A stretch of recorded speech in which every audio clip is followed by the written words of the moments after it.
एक व्यक्ति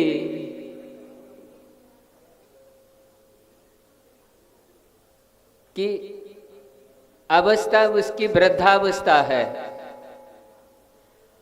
और परिवार के सारे सदस्य किसी कार्य के लिए बाहर गए हुए हैं। असाता वेदनी के कारण तीव्रता से ज्वर का प्रकोप हो गया उस वृद्ध व्यक्ति के लिए।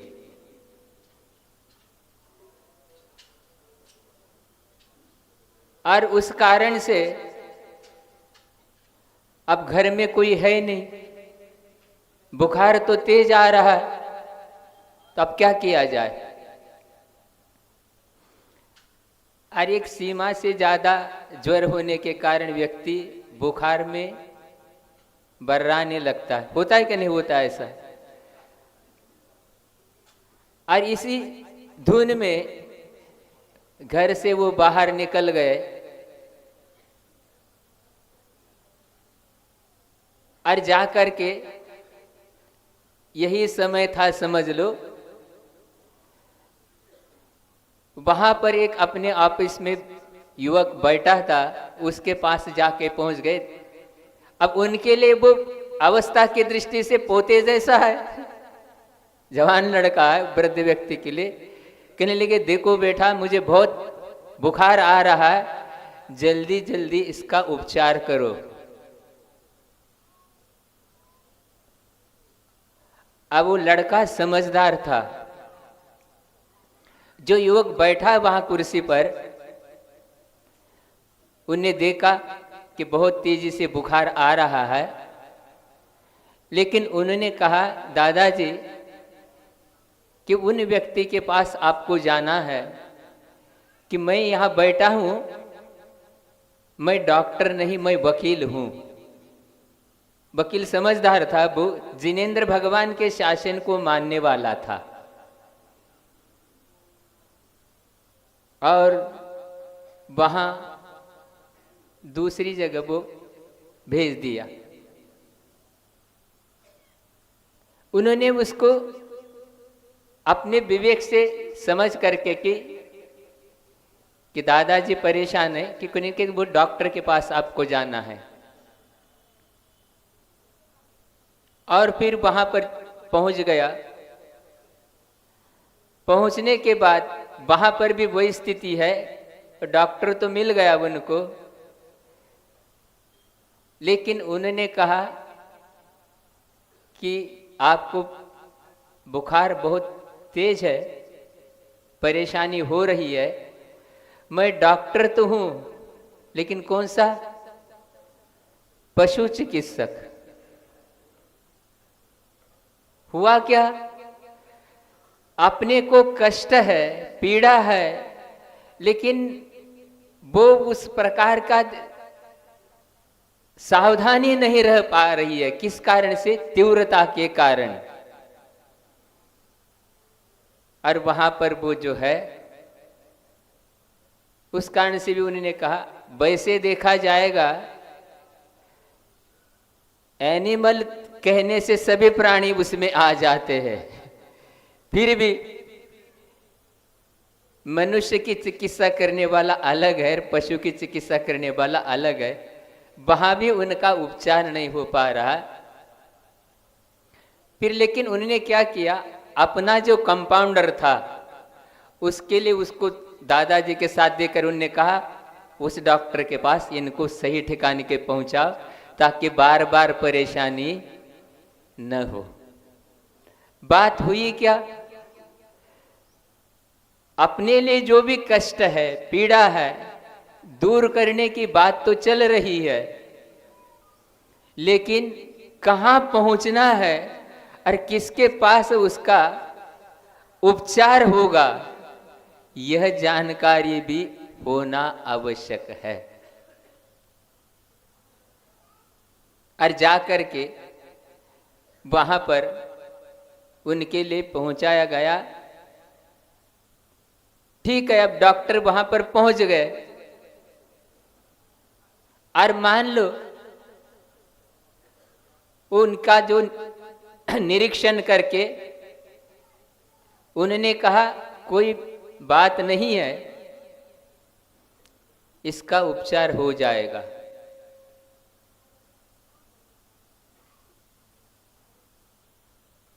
अब आप लोग सारे स्वस्थ है क्या अस्वस्थ है?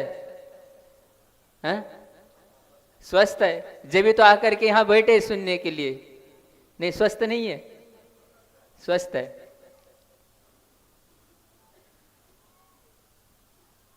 अब उन्होंने कहा इसका उपचार हो जाएगा, कोई बात नहीं है, ठीक है। लेकिन अब वो कह रहे कि डॉक्टर उपचार तो करना है, लेकिन औषधि छोड़ करके कुछ बात हो जाए। सुन रहे आप? अभी तक तो सही ठिकाने पर पहुंच नहीं रहा था, अभी सही ठिकाने पे पहुंचने के बाद भी क्या कह रहे कि औषधि छोड़ करके कुछ बात हो जाए।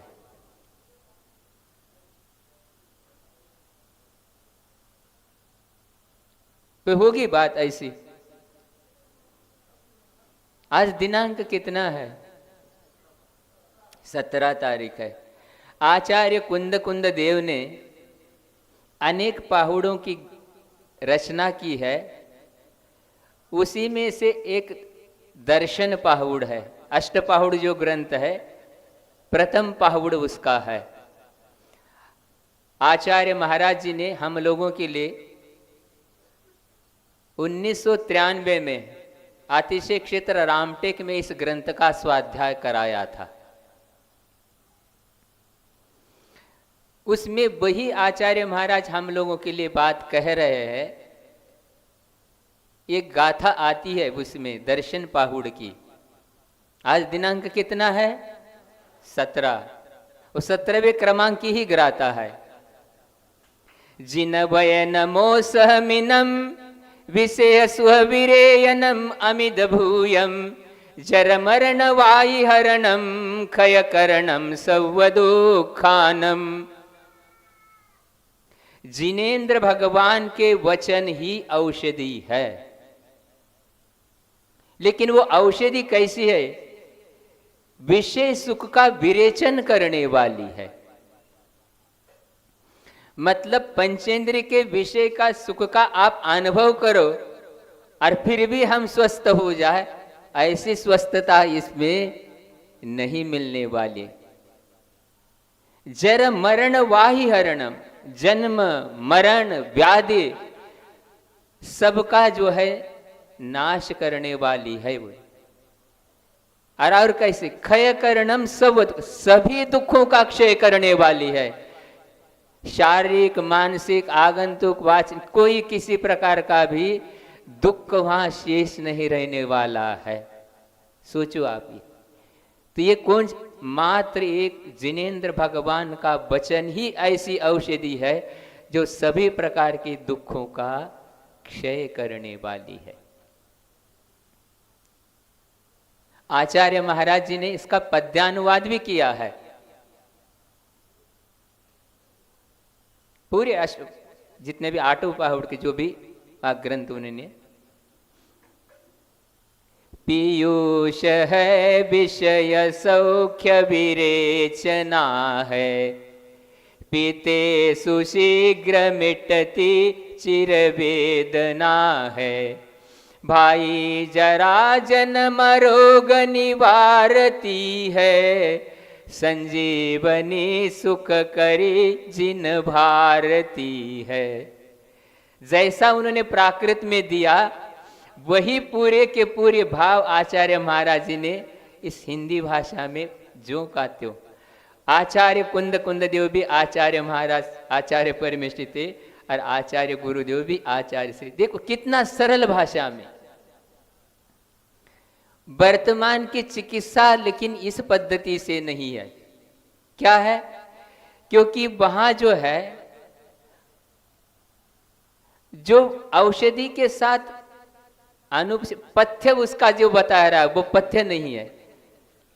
पथ्य का यदि पालन नहीं करेंगे औषधि काम, लेकिन इसमें पथ्य क्या बता रहे, विषय सुख विरेयनम, विषय सुख का विरेचन करें, मतलब विषय सुख के साथ सभी दुखों का क्षय संभव होना है क्या, संभव ही नहीं है। ये बात इन्होंने इस प्रकार से कही है। इस बात को हमको हमेशा ध्यान में रखना चाहिए। यदि वैद्य के पास जाकर के रोगी यह कह दे कि औषधि छोड़ करके कुछ बात हो जाए, तो अब कौन सी बात वहां पर होगी है? इसी प्रकार किसी व्यक्ति ने अज्ञानता के कारण कषाय के वशीभूत होकर के कोई अपराध किया और पुलिस ने उसको गिरफ्तार कर दिया, न्यायालय में उपस्थित कर दिया गया उसके लिए। और जब बात आ गई, अपराधी न्यायाधीश के सामने हाथ जोड़ करके कह रहा है, हे न्याय देवता, अपराध छोड़ करके कुछ बात हो जाए। न्यायालय में अपराध छोड़ करके कोई बात होती है? होती है क्या? नहीं होती। इसी प्रकार कोई भव्य जीव है, गुरु के सामने पहुंच गया, उनके लिए नमस्तु करते हुए निवेदन कराया, गुरुदेव बहुत मैं परेशान हूं, बहुत पीड़ित हूं, दुखी हूं। गुरु ने आशीर्वाद दिया, कोई घबराने की आवश्यकता नहीं है, आपकी कष्ट पीड़ा दूर हो जाएगी। लेकिन वो कह रहा है, गुरुदेव सम्यक दर्शन चारित्र छोड़ करके कुछ बात हो जाए। इसी प्रकार कि जिस प्रकार वैद्य के पास जाने के बाद रोगी कह दे कि औषध छोड़ करके कोई बात हो जाए, न्यायालय में कोई अपराधी कहने लग जाए कि अपराध छोड़ करके कोई बात हो जाए, और कोई अपना कल्याण चाहने वाला गुरु के सामने कहने लग जाए कि सम्यक दर्शन सम्यक चारित्र छोड़ करके कुछ बात हो जाए, तो ऐसी कभी बात होती है क्या? यही बात हम लोगों के लिए, इसलिए आचार्य संबंधभद्र महाराज जी ने भी अनेक ग्रंथों की रचना की है। उसमें रत्नकंड श्रावकाचार्य भी ग्रंथ जो है, जिसमें सर्वप्रथम सम्यक दर्शन, फिर सम्यक ज्ञान, चारित्र का अधिकार, संलेखन अधिकार का व्यवस्थित वर्णन ये किया है। ये ग्रंथ भी आचार्य महाराज जी ने हम लोगों के लिए यहीं पर इसी मध्य प्रदेश में,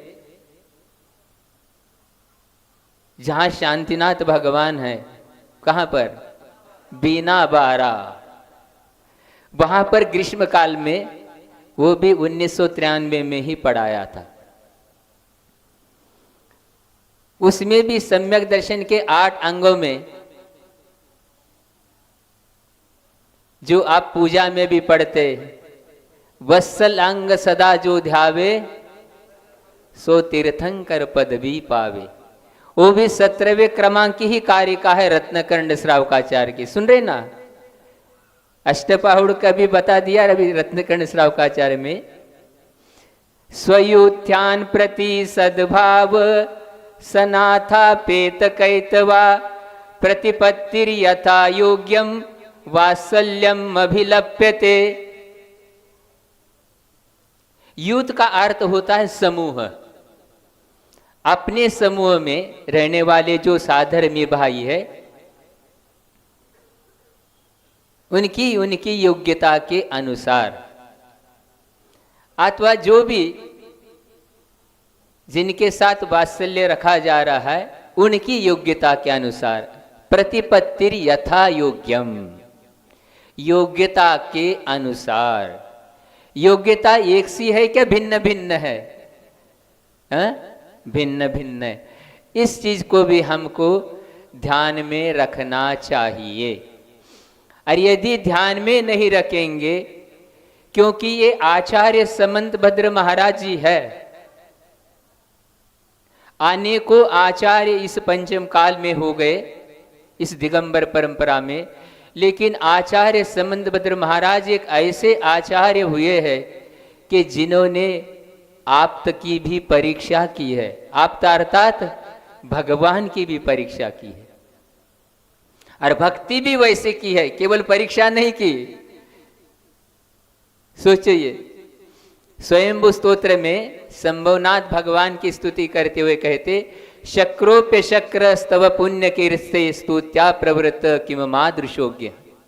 हे भगवान, जब द्वादशं का पाठी इंद्र भी आपकी स्तुति करने के लिए समर्थ नहीं हुआ, तो मेरे जैसा आगे कैसे समर्थ हो सकता है? इसीलिए ये लक्षण उन्होंने इसमें दिया है वात्सल्य अंग के इसमें, कि जिसकी जितनी योग्यता है उतना ही वात्सल्य रखना चाहिए। और प्राय करके आज हम लोग कल्याण चाहते हुए भी जो शास्त्र का वचन है उसको जान करके ही हमको श्रद्धान आचरण करना चाहिए, इस ओर दृष्टि रखना चाहिए।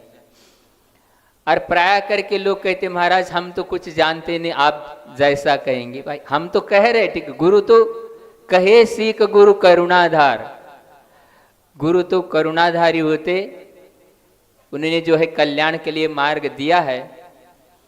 लेकिन अपन सामान्य से ये सोचते हैं कि जो प्रतिदिन के समय आपका हो रहा है, प्रतिदिन के परिचय में आपके लिए ये विषय है।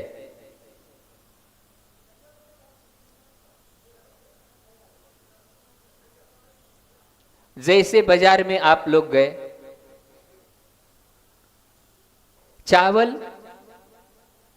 कितने में आता है? सस्ते से सस्ता चावल 1 किलो 20 रुपए, कितना 30 रुपए, हाँ 40 रुपए, हाँ कोई बात नहीं। और महंगे से महंगा